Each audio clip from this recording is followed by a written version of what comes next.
Nunca la sabiduría dice una cosa y la naturaleza otra. Una vez más estamos aquí como cada 2 miércoles con nuestro compañero y amigo Alfonso Montes de Oca para empaparnos de sus conocimientos científicos, y nosotros también como medio de comunicación tenemos esa labor de divulgar todos estos conocimientos y de llegar, si cabe, a todos ustedes, nuestros seguidores, para concienciar de alguna manera de la situación, de la crítica situación que atraviesa nuestro planeta Tierra. Alfonso, ¿qué tal? Bienvenido. Hola, Dailo. Pues siempre es un placer estar aquí y verles un rato, ¿no? El placer es siempre nuestro, Alfonso, porque verdaderamente, bueno, yo te lo digo siempre, me empapo de tu sapiencia y aprendo cada día un poquito más. Bueno, por hacer una especie de recordatorio, realmente ya son varios los programas que hemos hecho aquí en Onda Cero La Palma. Hemos llegado a hablar de crisis ecosocial como una crisis mucho más compleja, más allá de ese cambio climático del que hablábamos, que simplemente es un síntoma, ¿no?, dentro de esa crisis ecosocial. Si no, corrígeme tú, que para eso estás aquí. Hablábamos también en su momento, Alfonso, de que existían unos límites planetarios, de los cuales ya creo, si no recuerdo mal, que 7 han sido transgredidos, de esos 9 límites planetarios que la ciencia de alguna forma ha dictaminado. Y también es cierto que hemos hablado recientemente de que la ciencia climática tiene incluso más de 150 años, de cuando ya se hacían esas primeras mediciones de dióxido de carbono. Alfonso, ¿por qué parece que el ser humano reacciona cuando está al borde del precipicio? Yo creo que va un poco en nuestra naturaleza, ¿no? Y muchas veces yo siempre digo que el ser humano, aunque hay gente mala, pero en general actuamos mal por desconocimiento y por ignorancia, ¿no? Por eso es tan importante la labor que está haciendo en este caso Onda Cero, ¿no? El de tratar de poner encima de la mesa estas cuestiones que son, diría yo, que el desafío más importante al que al que nos estamos ya viendo sometidos, pero sobre todo las generaciones de los niños y las niñas que ya están hoy en el colegio, ¿no? Que al final, en gran medida, pues van a pagar las consecuencias que ya las estamos empezando a ver hoy en la actualidad. Ver Libia, ver Grecia, lo que ha pasado, los incendios de este verano, ¿no? Todo parece que ya nos está llevando a ese borde del precipicio, ¿no? Yo espero que no nos tenga que pasar algo como ha sucedido en Libia, para que en este país, pues bueno, nos sacudamos, despertemos a la realidad y nos pongamos manos a la obra, ¿no? Porque a veces siempre ponemos el acento en las cosas difíciles y negativas porque es necesario saberlo, pero luego ya llegaremos más adelante a programas donde veremos que tenemos las herramientas y las soluciones para evitar las peores consecuencias, ¿no? Alfonso, empecemos a entrar en materia inmediatamente, porque yo tengo mucha curiosidad porque nos explique, y estoy completamente seguro que nuestros seguidores también, ¿qué es eso del efecto invernadero? O sea, antes de nada, permíteme que haga un matiz, ¿no? Cuando hablabas de los límites planetarios, sí, no son 7, los transgredidos son 6. Son 6, de acuerdo, son 9, uno menos, pero aún así es preocupante, sí, Alfonso. Bueno, se han cuantificado, además este año es la primera vez que se logran cuantificar los 9 límites planetarios, 6 ya han sido transgredidos y 2 están muy próximos a ser también superados, ¿no? Lo cual debería hacer saltar todas las alarmas, ¿no? Y dentro de esos límites planetarios, uno de ellos es el cambio climático, que es en el que vamos a centrar la dinámica de este programa, porque creo que es el más conocido por las personas, pero haces muy bien en señalar que el cambio climático es solo un síntoma de ese impacto que ha tenido nuestras sociedades con los límites biofísicos del planeta Tierra, ¿no? Y en cuanto a tu pregunta, el efecto invernadero, bueno, cuando hablamos de cambio climático, yo creo que otro de los conceptos que a la gente siempre le suele venir a la mente enseguida es el efecto invernadero, ¿no? Decir que el efecto invernadero pues es natural, existe en el planeta Tierra desde siempre, y yo creo que es gracias a este efecto invernadero pues que la vida, tal y como la conocemos, pues se ha podido ir desarrollando, ¿no? El efecto invernadero no dejan de ser sino una serie de gases que existen en la atmósfera que tienen la facultad de atrapar, digamos, el calor que irradia la Tierra. En este diagrama lo vemos muy claro, ¿no? La energía del Sol entra en la Tierra, impacta sobre la superficie del planeta Tierra, y una parte de esa energía, al al chocar cambia de longitud de onda y vuelve otra vez hacia el espacio, ¿no? Y el efecto invernadero son esos gases que tienen la facultad de esa nueva longitud de onda de atraparla y de evitar que se disipe en el universo y mantiene la temperatura del planeta más o menos estable, ¿no? Por eso la importancia de que exista efecto invernadero natural, ¿no? Vale, por lo tanto, Alfonso, ¿qué sucedería o qué pasaría si no existiese ese efecto invernadero de forma natural? Bueno, pues que las temperaturas del planeta Tierra bajarían en torno a una media de menos 18 grados centígrados, es decir, prácticamente el planeta sería una bola de hielo, ¿no? Luego la vida, tal y como la conocemos, pues seguramente no se hubiese desarrollado, quizás hubiera otro tipo de vida más bacteriana o muy primaria, ¿verdad? Pero no como la conocemos, es decir, que gracias a ese efecto invernadero, pues tenemos la diversidad y la biosfera tan compleja que tenemos en el mundo, ¿no? Tenemos también otra diapositiva que vamos a poner a continuación, donde también sirve como ejemplo de lo que sucedería, ¿no? Si no se diese ese efecto porque invernadero. lo que te acabo de comentar, ¿no? Que la temperatura de la Tierra sería en relación a hoy unos 33 grados centígrados más baja que en la actualidad. Luego ya nos podemos hacer una idea del frío, ¿no? Por eso, siempre que hablamos de efecto invernadero, es importante decir que es natural, que gracias al efecto invernadero incluso pues tenemos las temperaturas tan suaves que tenemos en la vida, hablamos en promedio, digamos, globales, donde hay zonas que hay más frío como los polos y demás, pero a nivel global en torno a unos 14-15 grados de temperatura que ha permitido pues el desarrollo de la civilización tal y como la conocemos en la actualidad, ¿no? Entendemos, Alfonso, por lo tanto, que hoy la Tierra de alguna manera está sufriendo un exceso de gases. Efectivamente, Dailo, ¿no? Ya hemos visto que desde hace aproximadamente 150 años, si no más, desde principios del siglo de 1800, ya se comenzó a sospechar de que el CO2 pues, tenía esa facultad de atrapar el calor y que además qué pasaría con toda esa quema de los gases emanados de la quema masiva de carbón primero y después de petróleo, ¿no? Y hemos llegado hasta la actualidad con todo ese conocimiento y lo que sabemos hoy es precisamente fruto de toda esta sabiduría es de que lo que hay en la actualidad es un exceso de gases de efecto invernadero, es decir, nuestras sociedades con su forma de vida basada en la quema masiva de combustibles fósiles, lo que ha ido es contaminando por exceso la atmósfera con CO2 y otros gases como el metano, óxido nitroso, y eso es como si le hubiéramos ido añadiendo al planeta una serie de capas, de mantas, que va provocando o que la consecuencia es el aumento de temperatura media global, ¿no? Por tanto, hoy sí concuerdo contigo de que lo que existe es un exceso de gases de efecto invernadero, ¿no? Alfonso, háblanos por favor del ciclo del carbono, porque además nos has traído un ejemplo bastante ilustrativo con una bañera que a mí me ha gustado mucho, pero creo que nuestros seguidores disfrutarán de tu explicación, porque además es muy sencillito de entender. Yo creo que es una gráfica, pues como tú dices, bastante didáctica, porque nos ayuda a entender la situación que nos encontramos en la actualidad de exceso de gases de efecto invernadero.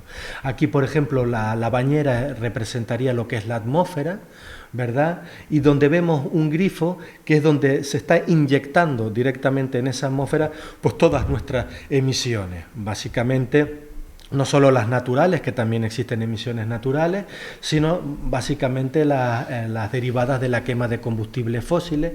Y luego tenemos un desagüe que son los sistemas como los grandes bosques, la selva, el océano, donde el propio sistema Tierra pues tiene la facultad de ir un poco reciclando todos esos excesos de carbono que hay, ¿verdad? Y transformándolos nuevamente, ¿no? ¿Qué sucede en la actualidad? Pues que con nuestra manera de vivir, nuestro sistema económico basado, insisto, en la quema de combustibles fósiles, ese chorro de emisión no para de crecer, cada vez entra más, digamos, contaminantes en la atmósfera, mientras que los sistemas de reciclaje, por así decir, del planeta Tierra cada vez se han visto más reducidos, como por ejemplo la deforestación masiva que existe o que los océanos comienzan a estar colapsados. Entonces, ¿Cuál es la consecuencia de eso? Pues que la bañera cada vez está más llena y puede terminar por desbordar, ¿no? Vamos a darle pie, Alfonso, a ese sexto informe del panel gubernamental de expertos del cambio climático. ¿Qué nos puedes contar al respecto?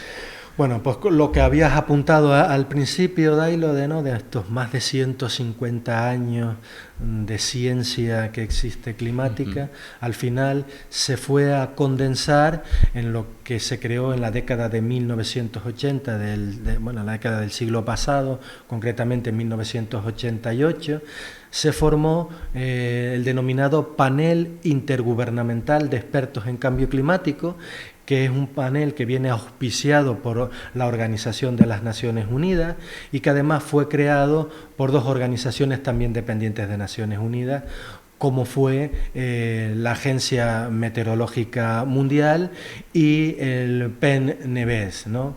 La función que tiene el panel intergubernamental es, como te digo, recoger todo ese conocimiento científico, todos los nuevos estudios que se vayan realizando sobre la ciencia climática y tratar de promover al mundo en general y a los gobiernos en particular de una opinión lo más objetiva y científica posible sobre el estado del clima en la actualidad, ¿no? Y el sexto informe es el último que ha emitido el Panel Intergubernamental de Expertos en Cambio Climático, que se llama Informe para los formuladores de política, es decir, policymakers. Mi inglés es muy malo. No quiero escuchar el mío, Alfonso. Pero se llama así, Informe para los formuladores de política, donde un poco viene a ser la radiografía de cómo se encuentra el sistema climático en la actualidad, ¿no? Y esas son las palabras que he querido subrayar ahí del propio, secretario general de Naciones Unidas, Antonio Guterres, donde dice: queridos amigos, la humanidad camina sobre una fina capa de hielo que se deshace rápidamente, ¿no? Al final nos vamos a ver sumergidos, ¿no?, en esa capa de hielo que se nos está, deshaciendo rápidamente, como bien dice. Es que es increíble, ¿no? Es una frase que realmente impacta, porque cuando la analizas te das cuenta que efectivamente camina sobre una capa muy fina, y es que cada vez esa capa se está volviendo más fina. Sí, además, Dailo, el drama no es el conocimiento que tenemos que nos dice que puede ocurrir eso, ¿no? El drama realmente es que tenemos el conocimiento y las herramientas para que eso no suceda. Y, por ejemplo, nosotros no podemos adivinar lo que va a pasar en el futuro, no tenemos una bola de cristal, pero sí que podemos tratar de evitarlo, ¿no? Y yo creo que este programa va en esa dirección, y yo siempre te lo digo y no me canso de repetirlo, de que es de agradecer de que espacios privados como Onda Cero La Palma pues dediquen un pequeño porcentaje de su tiempo para hacer una labor tan importante de, oye, advertir a la ciudadanía de esto está pasando, esto no es una opinión de cuatro locos, es el resultado del conocimiento científico de 150 años, todos los organismos internacionales nos están diciendo que si seguimos así puede ocurrir esto, pero puede que no. Es decir, vamos a ponernos manos a la obra para que eso no suceda, ¿no? Lo que está claro, Alfonso, es que parece que la evidencia científica del cambio climático es inequívoca. Totalmente, ¿no? Bebe agua, porque para explicarnos lo que viene a continuación necesita coger fuerza. Sí, simplemente es que muchas veces la gente piensa que el lenguaje científico, que son opiniones, ¿no? Lo que tú y yo estamos aquí hablando parece eso, pues dos personas que están intercambiando una serie de opiniones como yo la puedo tener del espectro político de la derecha o el espectro político de la izquierda, o del verano o del invierno. No, en la ciencia no funciona así. En la ciencia yo siempre digo que no es democrática. En la ciencia no hay opiniones, hay evidencias y acuerdos sobre esas evidencias. Entonces el lenguaje, cuando la ciencia determina que algo es, posible, está fundamentado precisamente en las evidencias que existan, es decir, en los estudios que se han realizado sobre este particular en concreto y sobre el acuerdo de la academia y de la comunidad científica que exista sobre esas evidencias, ¿no? Es lo que se denomina el lenguaje de doble entrada y de doble salida, ¿no? que bueno, que vamos a ver en una gráfica que tenemos la siguiente, donde justamente... Porque, claro, a mí me llama mucho la atención, precisamente, bueno, la ciencia busca también ese consenso, pero sobre todo, lo que más me llama la atención es que también tiene su propia jerga, ¿no? Estamos hablando de conceptos, por ejemplo, el de virtualmente cierto. ¿Qué es eso de virtualmente cierto? Decíamos antes que tiene un lenguaje de doble entrada y doble salida en función de las evidencias que existan y el acuerdo sobre esas evidencias, ¿no? Luego nos movemos en un rango que va desde un acuerdo alto, pero con evidencias limitadas, a un acuerdo alto, pero con evidencias robustas, ¿no? Entonces, ¿cómo se traduce eso en un lenguaje? Pues ellos lo hablan en términos de probabilidad, ¿sabes? Entonces, cuando los científicos hablan, por ejemplo, que algo es virtualmente cierto, es que más del 99% está, digamos, es probable de que eso sea real, de que es cierto, ¿no? Basado en eso, en que existe un acuerdo alto y unas evidencias robustas. O, por ejemplo, algo que sea probable. Muchas veces cuando las personas hablan, es probable que el cambio climático, tendemos a pensar de que, bueno, puede ocurrir, pero puede no ocurrir. No funciona así. Habla en términos de probabilidad. Entonces, algo extremadamente probable, más del 95%, muy probable, más del 90%, probable, más del 66%, ¿no?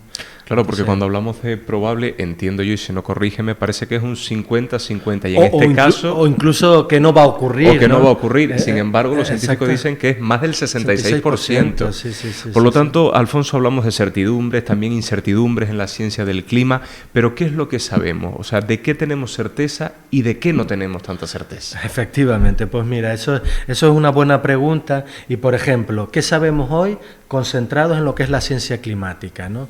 Pues sabemos, por ejemplo, que la quema de combustibles fósiles emite CO2 a la atmósfera. Eso para los científicos es una ley química y la incertidumbre que existe sobre esa ley química es residual, es del 0,001%, ¿no? Sabemos también que el CO2 y otros gases de efecto invernadero provocan el efecto invernadero, ¿no? Eso es una ley física con una incertidumbre del 0,0001%, ¿no? Además, también sabemos que ha aumentado la presencia de esos gases de efecto invernadero en la atmósfera. Y es virtualmente cierto, es decir, que hay menos de un 1% de probabilidad que nos estemos equivocando. Y también sabemos, por ejemplo, para no aburrir, que la temperatura media global se ha elevado desde hace décadas y es también virtualmente cierto, más de una incertidumbre menor al 1%, ¿no? Vamos a pasar que al final, sí, cuando hablamos de cambio climático, Dailo, no es que estemos dando aquí una opinión, o esto puede pasar, o esto no es así, no, son leyes físicas, ¿no? Y leyes químicas, ¿no? Es decir, que si alguien quiere rebatirlas, lo que tiene es que demostrarlo a través de estudios y de experimentación y demás, y después llevarse a la confrontación de la academia, a la revisión por pares y al establecimiento de la hipótesis oportuna, ¿no? Vamos a pasar a la siguiente diapositiva, Alfonso, donde vemos ese ejemplo, ¿no? Precisamente de lo que estabas hablando, de esa quema de combustibles fósiles que provoca, bueno, una alta emisión de dióxido de carbono que a su vez contribuyen, bueno, al calentamiento global, lo que para los científicos significa es virtualmente cierto. Ese es el consenso científico que está expresado en el último informe del IPCC que se publicó en el año 2021, ¿vale? Que llegó a la conclusión de que es innegable que la influencia humana ha calentado la atmósfera, el océano, la tierra, y que se han producido cambios generales y rápidos en la atmósfera, el océano y la criosfera, ¿no?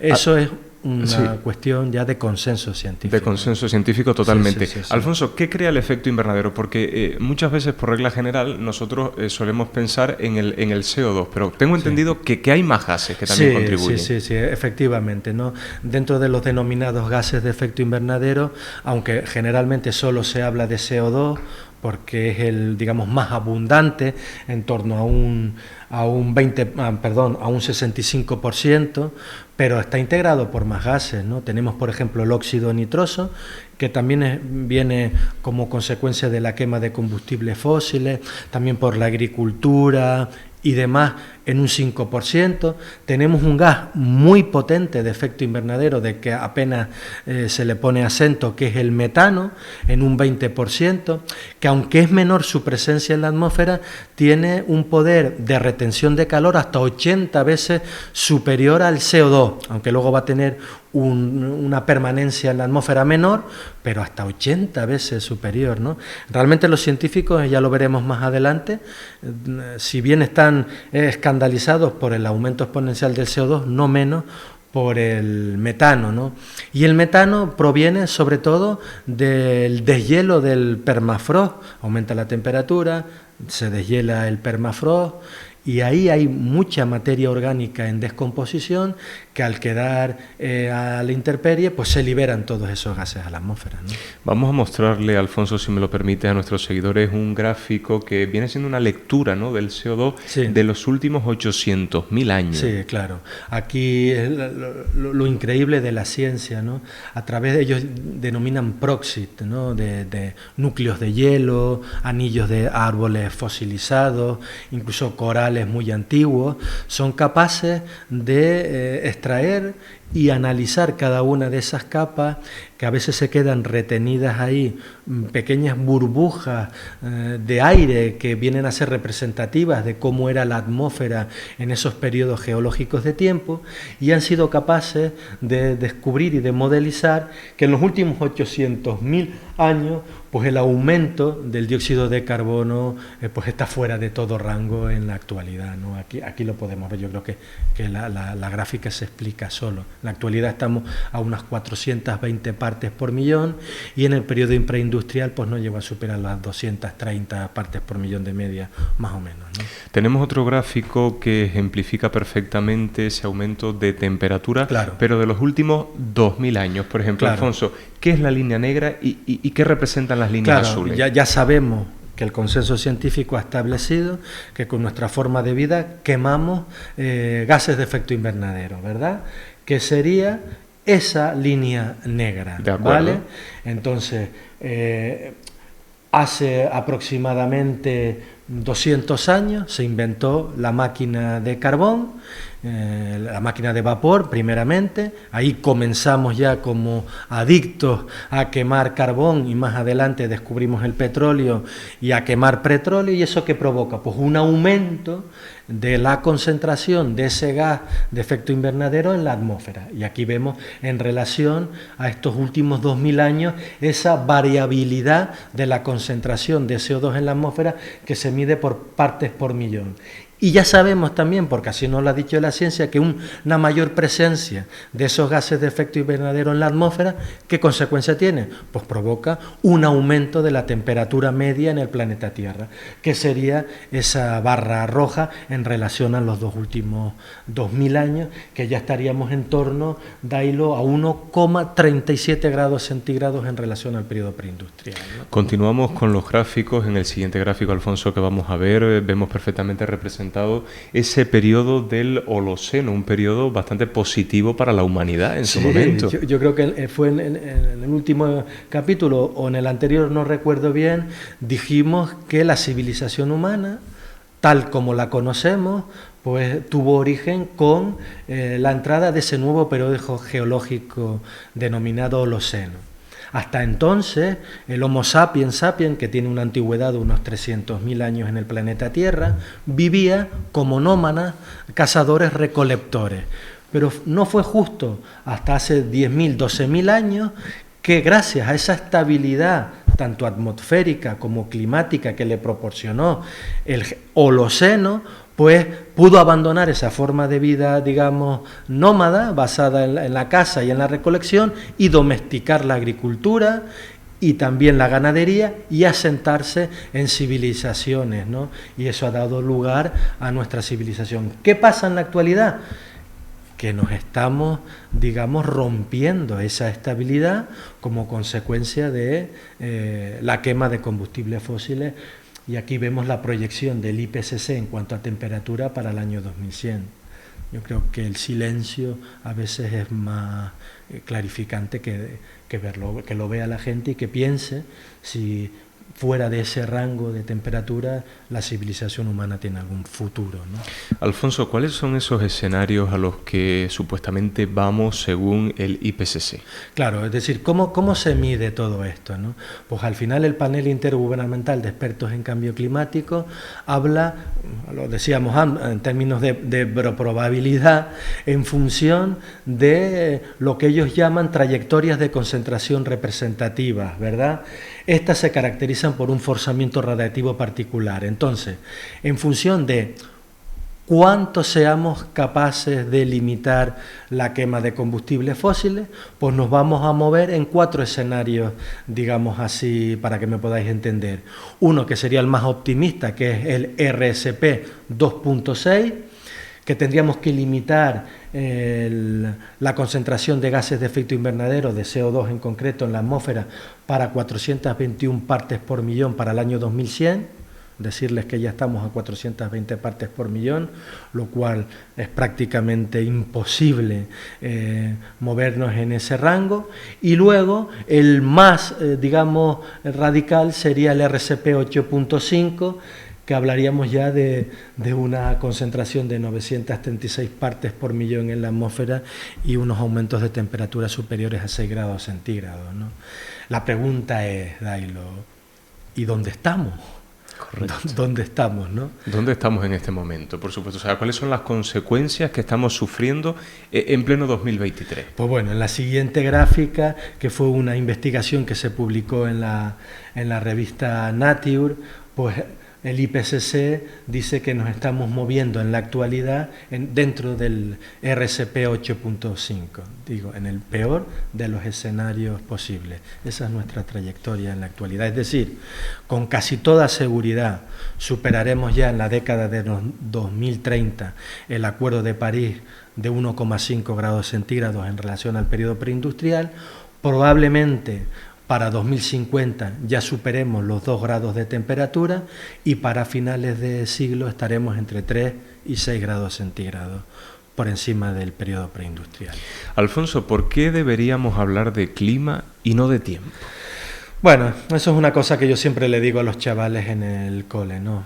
Por eso nosotros siempre ponemos el acento en el clima y no en el tiempo. ¿Por qué? Porque de un clima estable depende de que se pueda seguir desarrollando la civilización humana tal y como la conocemos, ¿no? Lo vimos antes, ¿no? El Holoceno, ese periodo de gracia geológico del planeta Tierra, donde nos ha permitido una estabilidad tanto climática como atmosférica, ha dado lugar a que el ser humano pudiera predecir las estaciones, pudiera domesticar, entre comillas, la agricultura, la ganadería. Eso ha permitido que tengamos unos excedentes energéticos que a la vez nos ha dado el tiempo disponible para poder investigar, para poder darle a la creatividad, ¿verdad? Luego eso unido al tesoro geológico también de los combustibles fósiles ha permitido todo este hiperdesarrollo tecnológico que hemos tenido en estos últimos 200 años, ¿no? Pero la ciencia lo que nos está diciendo es que eso nos puede dar lugar a la propia extinción de la especie humana en el transcurso de este siglo si no somos capaces de parar, ¿verdad?, de reducir nuestra forma de vida y nuestra, digamos, excesos que tenemos, por así decirlo, ¿no? Como conclusión final, precisamente, Alfonso, me gustaría lanzarte una pregunta directa que además es la que estamos leyendo ya en esta diapositiva, muy, muy, muy ilustrativa. Además es que te ponen los pelos de punta. ¿Estamos ante una emergencia climática? Pues la verdad que yo he querido parar hoy el programa de hoy aquí para tampoco, digamos, asustar a las personas, ¿no? Hay una autora que se llama Naomi Klein que habla de que el miedo a veces en dosis razonables es necesario, ¿no? Y que además no es paralizante si sabemos en qué dirección tenemos que correr, ¿no? Yo creo que ya en base a los programas que hemos ido teniendo, Dailo, ya tenemos todos los que han sido capaces de escucharnos, de al menos una idea, aunque sea vaga, de que la realidad no es como nos la pintan, ¿verdad? De que las cosas no están funcionando bien, ¿no? Y de que si seguimos haciendo las cosas como las estamos haciendo, pues el futuro para nuestros hijos es complicado, ¿no? Por tanto, hay que llamar las cosas como son, y no podemos hacernos trampas al solitario, ¿no? Y hoy no es que vivamos en un cambio climático, sino yo diría que estamos en una situación ya de emergencia climática o emergencia planetaria que nos obliga realmente a tomar cartas en el asunto y a producir las transformaciones que sean necesarias para evitar esos escenarios de los que nos habla la ciencia, ¿no? Alfonso, hasta aquí el programa de hoy. Muchísimas gracias, como siempre, por habernos acompañado en este programa. Te esperamos dentro de 15 días para seguir aprendiendo contigo y de ti. Muchas gracias, Dailo. Y el aprendizaje siempre es mutuo, Dailo. Es un diálogo y yo les puedo decir que aprendo mucho estando aquí. Muchísimas gracias, Alfonso. Un abrazo.